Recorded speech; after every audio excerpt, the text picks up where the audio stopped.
नमस्कार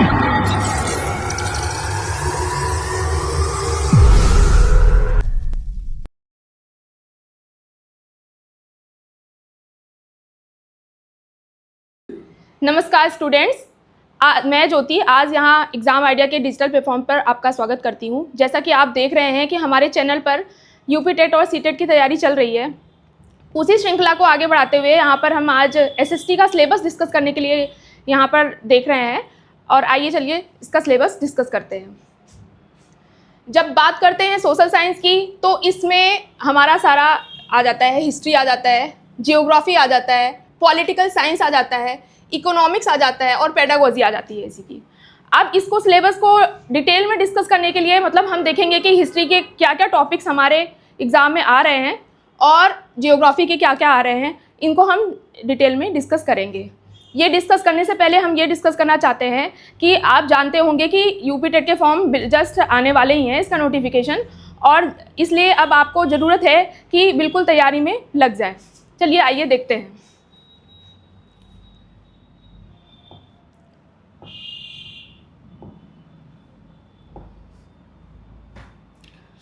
देखिए इधर बात जब हम इतिहास की करते हैं तो इसमें आ जाएगा आपका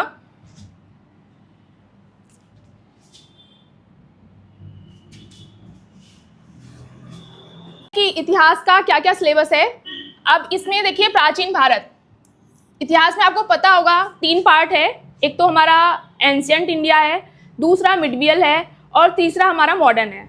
अब धीरे धीरे उसका सिलेबस प्राचीन भारत में क्या क्या आता है, सिंधु घाटी सभ्यता, वैदिक युग, मौर्य और गुप्त साम्राज्य, हर्षवर्धन और गुप्तोत्तर काल।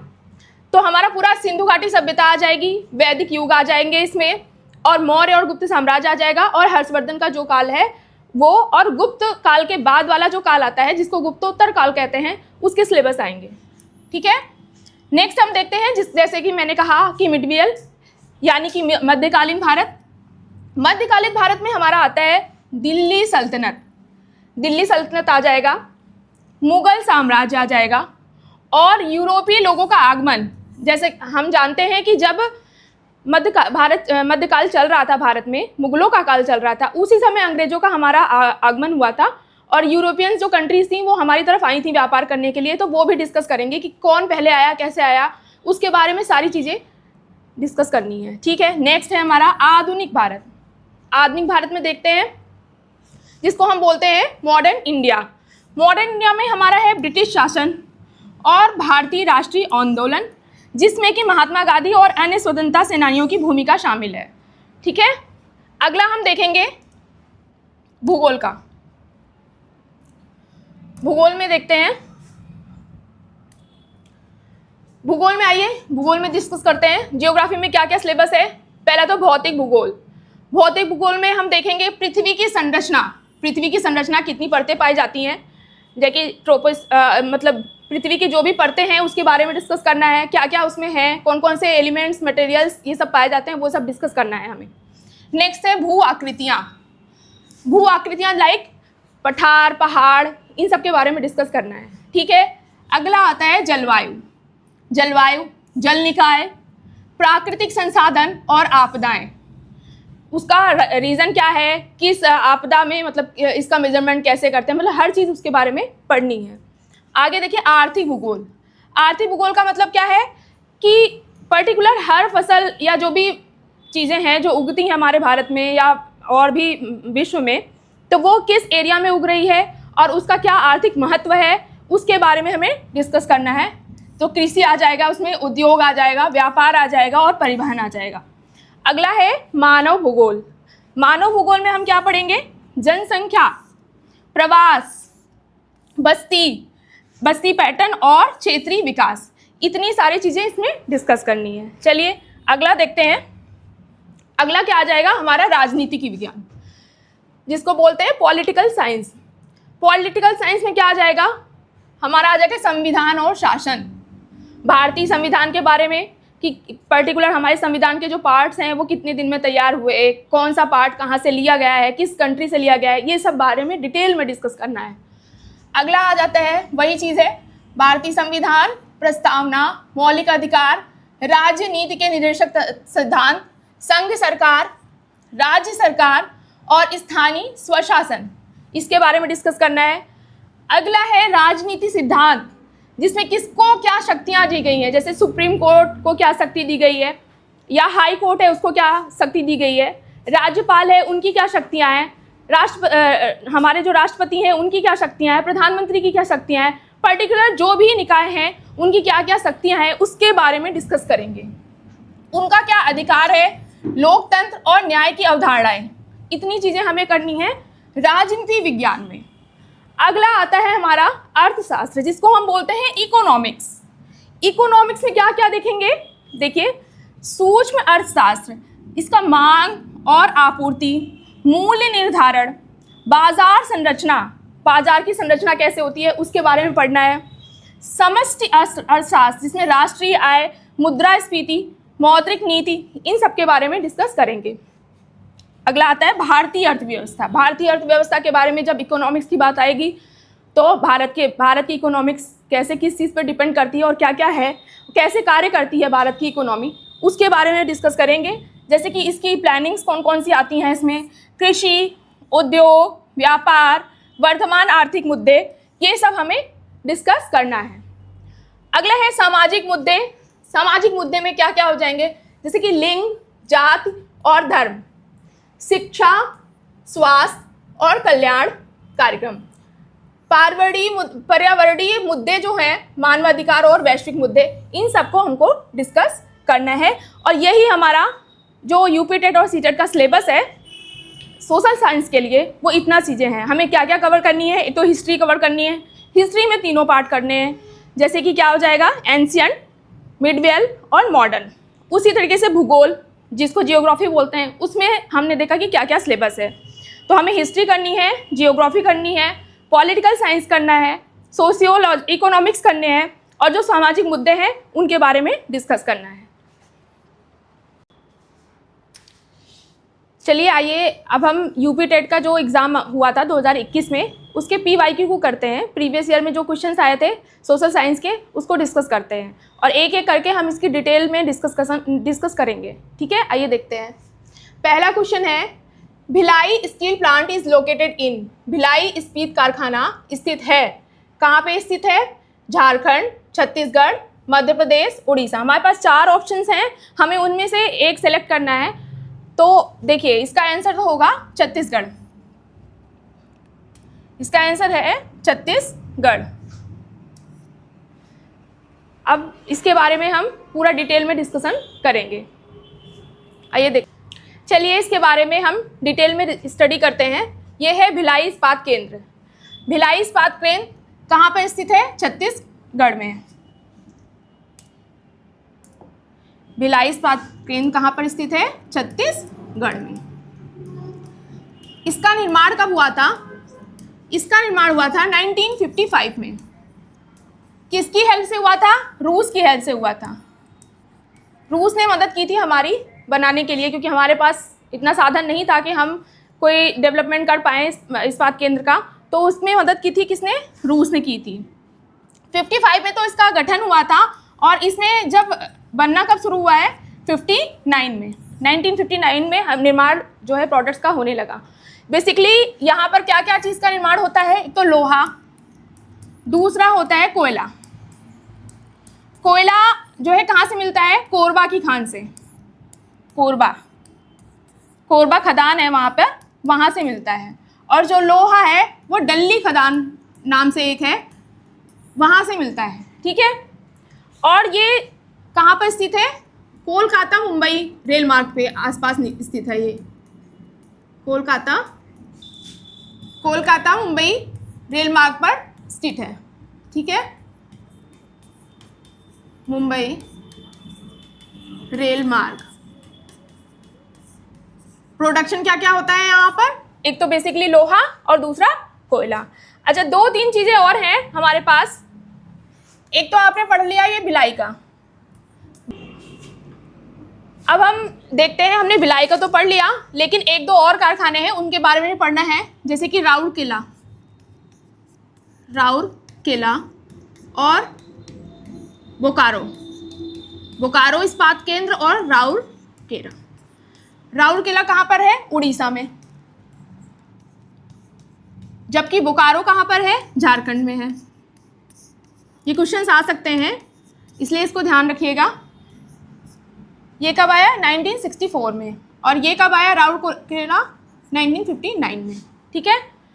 स्टील अथॉरिटी ऑफ इंडिया, जिसको हम बोलते हैं सेल, SAIL,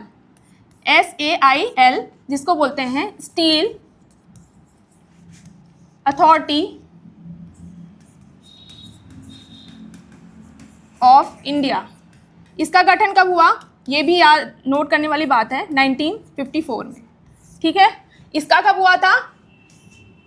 ये छत्तीसगढ़ में है। गठन कब हुआ? 1955 में।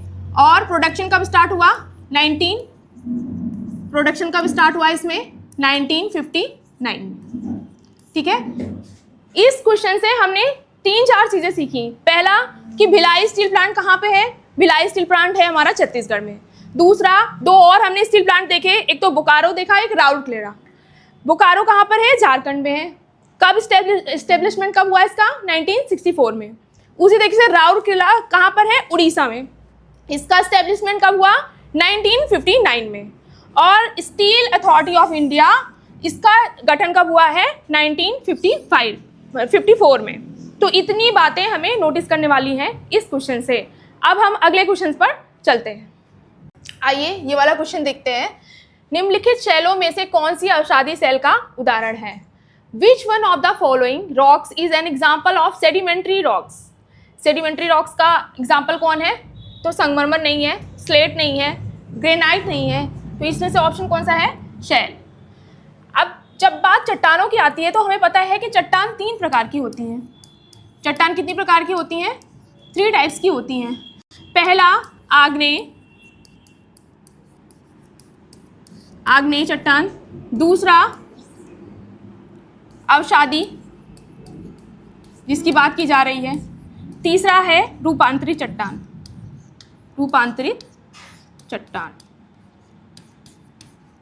ठीक है। 3 चट्टान होती हैं हमारी, कौन कौन सी? आग्नेय, अवसादी और रूपांतरित। जब बात अवसादी चट्टानों की आती है, अवसादी के बारे में बात कर रहे हैं, तो इसे हम परतदार चट्टान भी बोलते हैं। क्या बोलते हैं? परतदार। परतदार चट्टान कैसे बनती है? आग्नेय और अवसादी, इनके निक्षेपण से, ये निक्षेपण से या फिर इनके अपर्दन से, इनके अपर्दन और निक्षेपण से ही क्या बनता है? इनका जब अपर्दन होगा या निक्षेपण होगा तो क्या बन जाएगी? हमारी परतदार चट्टान, जिसको बोलते हैं हम अवसादी चट्टान या फिर ऑब्लिक अवसादी चट्टान। इन्हीं के दोनों के मिलने से, निक्षेपण से या अपर्दन से ये बनता है। ठीक है। अच्छा, क्रियाएं होती हैं हमारी 3। एक तो होती है यांत्रिक क्रिया, दूसरा होता है जैविक क्रिया, तीसरा होता है हमारा रासायनिक क्रिया। कौन कौन सी? यांत्रिक, जैविक और रासायनिक। यांत्रिक मीन्स क्या हो जाएगा? पत्थर टकराते हैं, जब पत्थर टकराते हैं तो वो यांत्रिक हो गया। जैविक, कोई एनिमल्स हैं या प्लांट्स हैं, उनके थ्रू जो चट्टान बनती है उनको जैविक बोलेंगे। रासायनिक, किसी रासायनिक क्रिया की वजह से जो भी बन रहा है उसको बोलेंगे हम रासायनिक क्रिया। तो इन क्रियाओं की वजह से जब चट्टान बनेगी, मतलब अवसादी चट्टान कौन कौन सी बनती है उसके बारे में हम डिस्कस कर रहे हैं। यांत्रिक क्रिया से कौन सी बनेगी? जैसे कि बलुआ मिट्टी हमारी किससे बनती है? बहुत सारे हैं। जब हम इसको आगे देखेंगे, जब भी हम आगे देखेंगे इसको, तो देखिए, जब भी हम बात करेंगे इसकी यांत्रिक क्रिया की, तो हमने पहले पढ़ा कि बलुआ मिट्टी हो गई, और क्या हो गया? चीका हो गया, शैल हो गया, जो अभी हमने देखा शैल। और क्या हो सकता है? चीका हो गया, शैल हो गया, लोएस हो गया, ठीक। इस तरीके के जो बनेंगे वो किसकी वजह से बनेंगे? यांत्रिक क्रिया की वजह से। जैविक क्रिया से क्या बनता है? कोयला हो गया, आपका कोयला हो गया, पीट हो गया, ये हमारा बनेगा जैविक क्रिया से। रासायनिक क्रिया से क्या बनेगा? खड़िया मिट्टी या फिर सेल खड़ी बोलते हैं जिसको, वो बन जाएगा इससे। तो इस क्वेश्चन का आंसर क्या होता है, निम्नलिखित सेलों में से कौन सी अवसादी सेल है, सेल का उदाहरण है, तो ये हो जाएगा शैल। शैल कैसे, शैल जो हम देख रहे हैं किस क्रिया के द्वारा बनता है, इससे हमें ये पता चला कि आंतरिक क्रिया के द्वारा हमारा शैल बनता है। चट्टानें कितने प्रकार की होती हैं, 3 प्रकार की होती हैं। कौन कौन से होती हैं, आग्नेय होती है, अवसादी होती है और रूपांतरित होती है।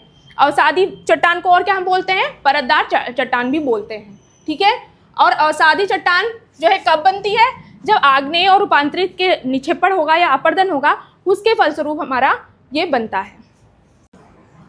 आइए देखते हैं अगली स्लाइड। अगला क्वेश्चन हमारा क्या है, पुच्छल तारे की पूंछ की दिशा सदैव होती है। पुच्छल तारे, the tail of a comet always points away from the sun, towards north east, towards south east. सूर्य से दूर होता है, सूर्य की ओर होता है, या उत्तर पूर्व की ओर होता है, या दक्षिण पूर्व की ओर होता है। पुच्छल तारे की पूंछ की दिशा हमेशा कहाँ होगी, सूर्य से दूर होगी। ये है इसका ऑप्शन। बात जब पुच्छल तारे की आती है तो हमें पता होना चाहिए कि पुच्छल तारा जो होता है एक गोला होता है। गोला किसका होता है, धूल के कण होते हैं, धूल के कण होंगे, प्लस बर्फ होगा, प्लस हिमानी गैसें, ठीक है। इसका एक गोला होगा जो कि किसके चारों ओर घूमता है, सूर्य के, सन हो गया ये, सन के चारों तरफ ये गोला घूमता रहेगा, कहाँ, दूर। और अनियमित, मतलब ऐसा नहीं कि पूरा रेगुलर वे में घूम रहा है, ये अनियमित होता है। और इसकी जो कक्षा होती है वो भी अनियमित होती है, वो भी फिक्स नहीं है कि हाँ इसी कक्षा में घूमेगा, ऐसा फिक्स नहीं है, ठीक है। इसके चारों तरफ दूर में घूमता रहता है। जैसे ही वो सूर्य के पास मतलब सूर्य के पास आता है तो इससे गैसों के फुहार निकलते हैं, गैसों के फुहार निकलते हैं, और ये गैसों के फुहार ही चमकते हैं हम जब धरती से हम देखते हैं, तो इसीलिए इसको बोलते हैं पूंछ के जैसा हो जाता है। ये गोला पूंछ के जैसा हो जाएगा तो इसीलिए हम पुच्छल तारा बोलते हैं इसको, पुच्छल तारा, क्योंकि पूंछ जैसा लगता है। और जबकि बेसिकली क्या होता है, वो इसके अंदर जो गैसें होती हैं उसकी फुहार निकल रही होती है, इसीलिए इसे हम पुच्छल तारा बोलते हैं। अच्छा, एक चीज़ और इसमें इम्पॉर्टेंट है, नोट क्या है, हेलेका नामक एक पुच्छल तारा है, हेलेका नाम है, जो कि 76 साल के अंतराल पर हमेशा निकलता है। 76 वर्ष का अंतराल होता है और उसमें ऑल्टरनेट 76 ईयर्स के ऑल्टरनेट पे ये हमें दिखता है जब हम स्काई से देखते हैं। तो बस इस क्वेश्चन का आंसर मतलब क्या होगा, पुच्छल तारे की पूंछ की दिशा सदैव कहाँ होती है, अवे फ्रॉम द सन। अगला क्वेश्चन देखते हैं, which on one of the following is associate with fault. निम्नलिखित में से कौन भ्रंश से संबंधित है, स्ट्राइक वैली जिसको नती लंब घाटी बोलते हैं, एंटीक्लिनोरियम जिसको समपन्नति बोलते हैं, या हॉकबैक और ग्रोबेन। इनमें से कौन सा है जिसको भ्रंश घाटी को बोला जाता है। अच्छा, भ्रंश बनता कैसे है, भ्रंश चट्टानें होती हैं, मान लो ये चट्टानें हैं, भ्रंश चट्टानें,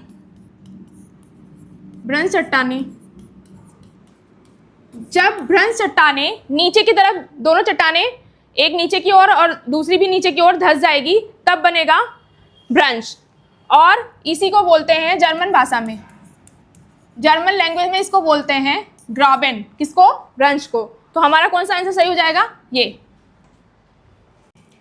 अगला क्वेश्चन है, which one of the following is not a tropical desert. निम्नलिखित में से कौन उष्णकटिबंधीय मरुस्थल नहीं है। पहला अरबिया, दूसरा अटाकामा, तीसरा गोबी, चौथा कालाहारी। अब इन मरुस्थल के बारे में थोड़ा सा पढ़ना होगा हमें। इसका आंसर तो फिलहाल है गोबी। अब आइए देखते हैं कैसे।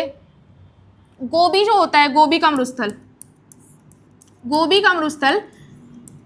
एक ठंडा मरुस्थल है, ठंडा मरुस्थल है, ये ठंडा है। इस पे टेम्परेचर कितना होता है इसका, -40 डिग्री सेल्सियस यहाँ का टेम्परेचर होता है। किसके बीच में पाया जाता है, चीन और मंगोलिया के बीच में, चीन प्लस मंगोलिया दोनों देश के बीच में पाया जाता है गोबी का मरुस्थल। बाकी ये सारे जो है जो अरबिया हुआ, आटाकामा हुआ, कालाहारी हुआ, ये सब उष्णकटिबंधीय है। एक हमारे इंडिया का है थार मरुस्थल, थार का, वो भी उष्णकटिबंधीय ही है। थार क्या है? उष्णकटिबंधीय मरुस्थल, ठीक है। अरबिया, आटाकामा, कालाहारी और थार ये क्या है? उष्णकटिबंधीय है। और जो ऑप्शन ये गोबी दे रखा है, गोबी का उसमें पूछा है ना कि निम्नलिखित में से कौन सा उष्णकटिबंधीय मरुस्थल नहीं है? नहीं है तो बस गोबी का नहीं है, क्योंकि ये ठंडा मरुस्थल है। इसका टेम्परेचर कितना होता है? -40 डिग्री सेल्सियस होता है। किसके किसके बीच में पाया जाता है? चीन हमारा जो कंट्री है और मंगोलिया, दोनों के बीच में पाया जाता है। अच्छा, सबसे गर्म मरुस्थल कौन सा है? सबसे गर्म कौन सा है? सबसे गर्म जो होता है वो सहारा मरुस्थल है। सहारा मरुस्थल,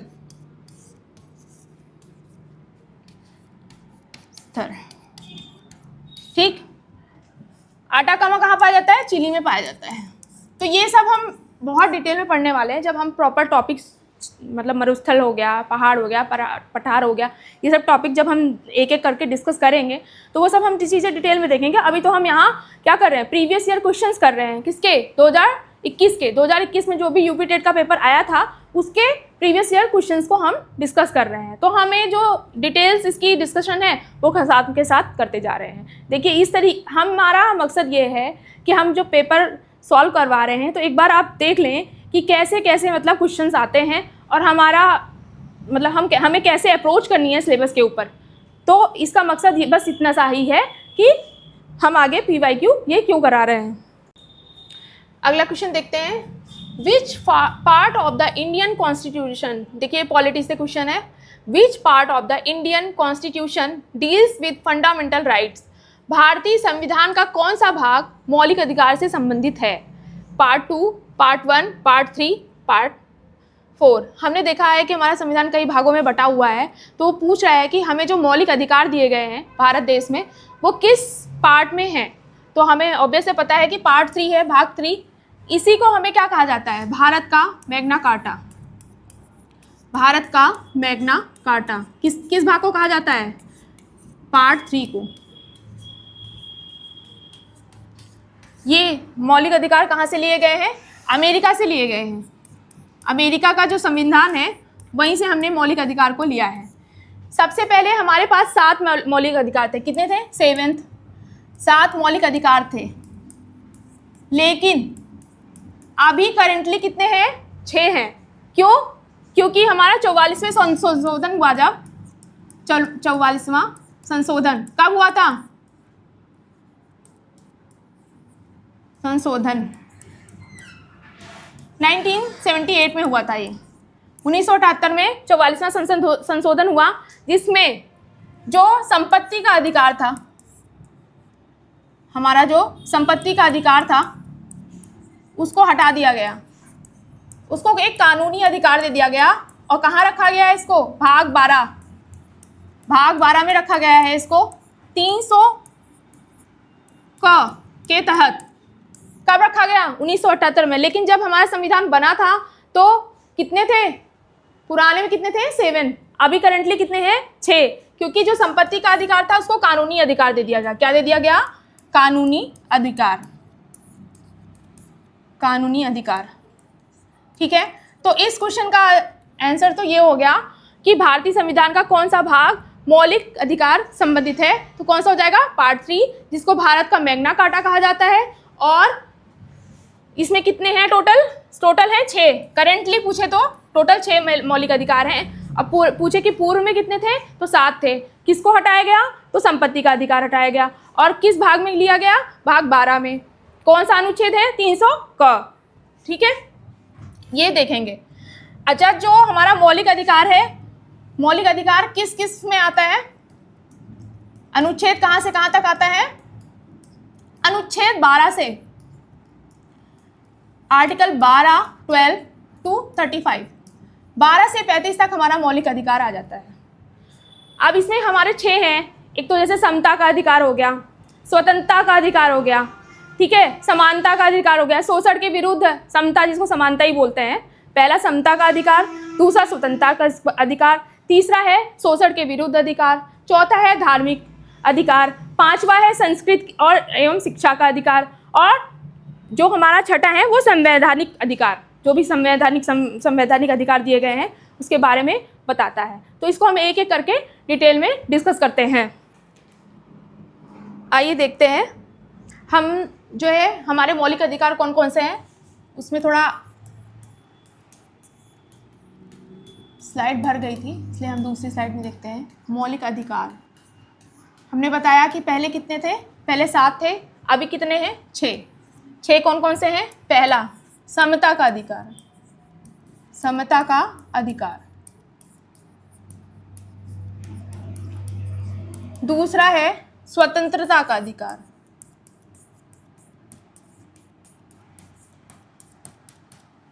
तीसरा है शोषण के विरुद्ध अधिकार। चौथा है धार्मिक स्वतंत्रता का अधिकार।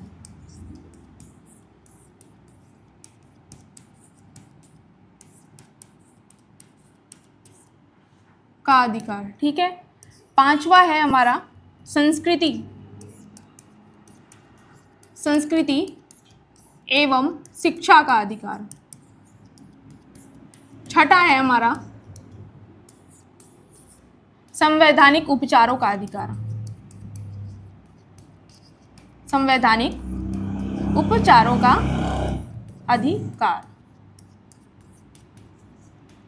अधिकार, ठीक है। अब जो समता का अधिकार है वो किस में आता है, कौन से अनुच्छेद में आता है हमारा आता है 14 से 18 के बीच में आता है। ये किस में आता है 19 से 22 के बीच में आता है। ये आता है हमारा 23 से 25 के बीच में आता है। ये आता है 25 से 26 के बीच में, 27 के बीच में। ये आता है 28 से 29 के बीच में, और ये आता है 32 के बीच में। ये है हमारे अनुच्छेद के अधिकार। बात जब करते हैं भारतीय संविधान के मौलिक अधिकार की, तो मौलिक अधिकार टोटल कितने हैं हमारे पास 6। करंट की बात कर रहे हैं हम, 6 मौलिक अधिकार हैं। पहले कितने थे 7 थे, जो कि हम पहले डिस्कस कर चुके हैं ये चीज़। अब देखिए इसमें मौलिक अधिकार कौन कौन से हैं। पहला हमारा है समता का अधिकार, समता का अधिकार, जो कि हमारा आता है अनुच्छेद 14 से लेकर के 18 के बीच में आता है, ठीक। अगला दूसरा है हमारा स्वतंत्रता का अधिकार, जो कि आता है हमारा 19 से लेकर के 22 के बीच में आता है। तीसरा आता है धार्मिक स्वतंत्रता, नहीं यहाँ आएगा शोषण के विरुद्ध, तीसरा है शोषण के विरुद्ध। चौथा है हमारा धार्मिक स्वतंत्रता।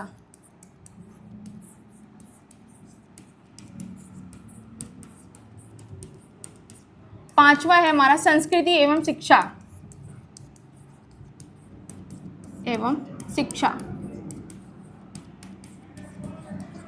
और छठा है हमारा संवैधानिक उपचारों का अधिकार, धार्मिक उपचारों का